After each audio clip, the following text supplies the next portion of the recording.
कैसे हैं आप सब? मुझे आशा है आप सभी लोग स्वस्थ और प्रसन्नचित्त होंगे।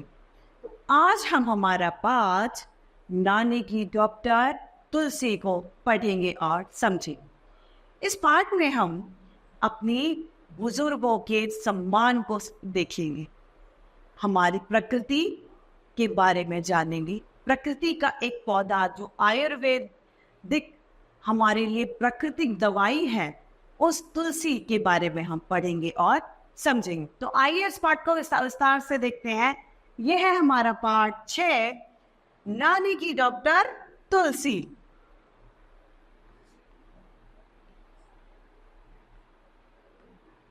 इसमें हमें दो किरदार देखने को मिलेंगे, एक शिवम और दूसरा नानी। शिवम कहता है, नानी आप तुलसी के चारों तरफ क्यों घूम रही हैं? जो बच्चा है उसके मन में एक सवाल आता है, उसकी नानी तुलसी जी की चक्कर लगा रही है, तो वो कह रहा है, नानी आप तुलसी के चारों तरफ क्यों घूम रही है? अब नानी बताती है, तुम भी तो नानी की चारों तरफ घूम रहे हो ना, बताओ क्यों? अब नानी कहती है, आप भी तो मेरे चारों तरफ घूम रहे हो, मुझे बताओ आप क्यों घूम रहे हो? शिवम कहता है, नानी आप तो मुझे कितना प्यार करती हैं, जब भी मैं आता हूं तो मुझे मेरी पसंद के उपहार देती हैं। उपहार मतलब तोहफे या गिफ्ट देती हैं। अब नानी को बताता है कि आप मुझसे इतना ज्यादा प्यार करती हैं, जब मैं आता हूँ मेरी पसंद की चीजें खाने में देती हैं, मुझे बहुत सारे उपहार देती है, इसलिए मैं आपके आगे पीछे घूम रहा हूं। अब नानी कहती है, बस यही बात तुलसी माता की है। हमारे हिंदू धर्म में तुलसी जो एक पौधा है, उन्हें माता जी का स्वरूप माना जाता है, उन्हें हम तुलसी माता कहते हैं। ये भी हमारा ध्यान रखती हैं। तुलसी के पत्तों में रोगों के कीटाणुओं को नष्ट करने की शक्ति होती है। जो तुलसी जी के पत्ते होते हैं, उनसे बहुत सारी बीमारियों का निवारण किया जा सकता है। साथ ही रोगों के जो कीटाणुओं को नष्ट करने की शक्ति तुलसी में होती है। इससे बुखार, खांसी, किडनी व हृदय रोग, अस्थमा तथा मुंह के छाले तक भी ठीक हो जाते हैं। कौन कौन सी बीमारियां तुलसी जी के पत्तों से ठीक होती है? सबसे पहले बुखार, दूसरा खांसी, किडनी, हृदय रोग, अस्थमा और मुंह के छाले। इतनी सारी बीमारियों का एक इलाज तुलसी जी के पत्ते।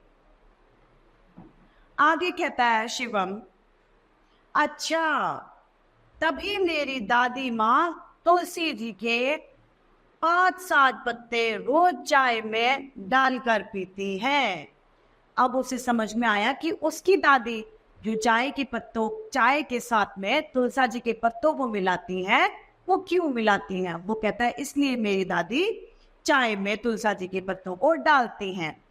नानी कौन कौन से पौधे उपयोगी होते हैं? अब वो कहता है, नानी तुलसी जी के अलावा भी और भी पौधे हो सकते हैं जो उपयोगी होते हैं। नानी बताती है उसे, बेटा वनस्पति जगत में कोई भी ऐसा पौधा नहीं जो हमारे लिए उपयोगी ना हो। मतलब इस वनस्पति में कोई भी पौधा ऐसा नहीं है जो उपयोगी ना हो, किसी न किसी का कुछ ना कुछ उपयोग अवश्य होता है। कुछ पेड़ पौधे फल फूल देते हैं, तो कुछ औषधि वाले गुणों से भरपूर होते हैं। कोई पौधे हमें सब्जी फल इस तरीके से देते हैं, और कोई हमें औषधि मतलब दवाइयों वाले गुणों से भरे होते हैं, जिनको हम लेने से अपने भीतर के रोगों को नष्ट कर सकते हैं। सभी पेड़ पौधे हवा को शुद्ध करते हैं, जिससे हम सांस लेते हैं, जो सबसे महत्वपूर्ण है। पेड़ हमें ऑक्सीजन देता है। पेड़ जो है वायु में जो प्रदूषण होता है उसे अपने अंदर सोख लेता है और हमें एक शुद्ध हवा देता है। शिवम कहता है, नानी किसी पौधे का नाम भी तो बताइए।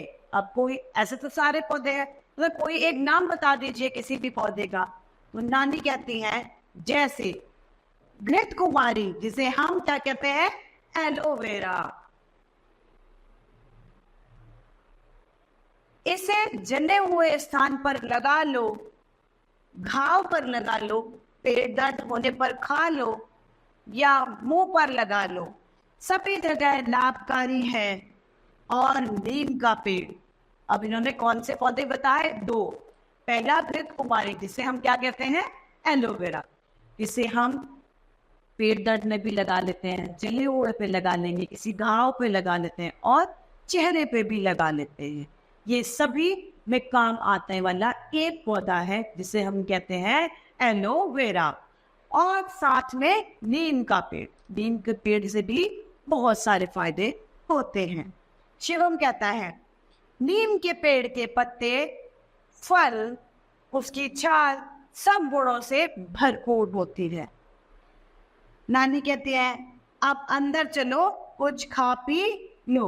शिवम कहता है ठीक है नानी, चलिए कल हम शेष बात करेंगे।